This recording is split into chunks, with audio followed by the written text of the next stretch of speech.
At the turn of the 20th century, a young British adventurer with a love of history and archaeology left England to explore the desert lands of sultans and sheikhs.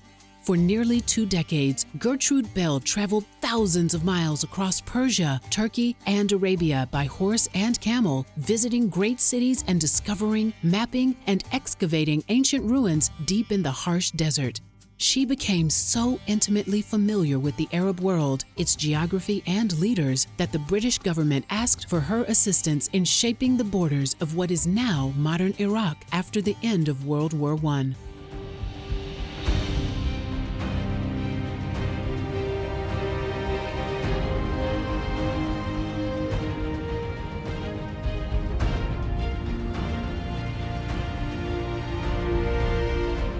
Gertrude Bell was born to a wealthy and politically active British family on July 14, 1868. She attended Oxford University, where she was the first woman to graduate with a highest honor history degree.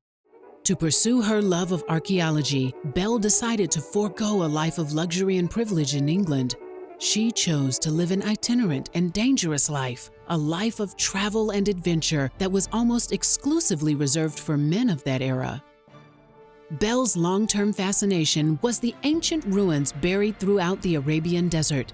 In the 12 years before World War I, she made 6 journeys deep into uncharted desert and published 5 books about her travels and her archaeological excavations. Fluent in both Persian and Arabic and willing to live in tents among nomadic tribes, Bell was accepted as a confidant by many powerful sheikhs and other tribal chiefs. Prior to World War I, the Ottoman Turks ruled over many Arab lands. When the war began, the British military recruited Bell, who became the first female intelligence officer, to help convince the free Arab tribes of Saudi Arabia to unite and join England to defeat their common enemy, the Ottoman Turks, and liberate their Arab brethren from Turkish rule. Together, they succeeded, and the Ottoman Empire collapsed.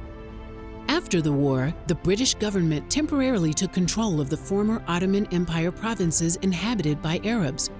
Bell then acted as a liaison or link between the British and Arab leaders in order to establish a single Arab government for the newly independent lands.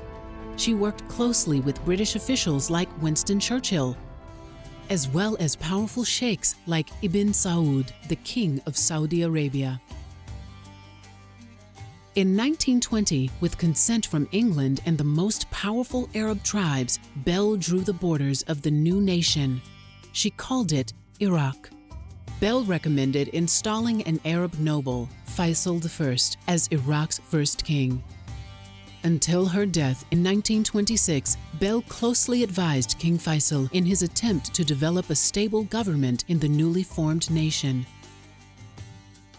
King Faisal, in turn, assisted Bell in her archaeological pursuits. Unlike most archaeologists of her time, Bell advocated that antiquities should remain in their home countries rather than being shipped off to foreign museums in Europe. King Faisal helped Bell establish the Iraqi National Museum. The artifacts that she discovered during her archaeological digs remain in Iraq, as do the many ancient treasures that continue to be discovered in the region. At a time when empires were collapsing and the world order was in flux, Gertrude Bell used her deep insights of Arabian culture to help establish self-rule in Iraq. In the process, she shaped the modern Middle East as it is known today.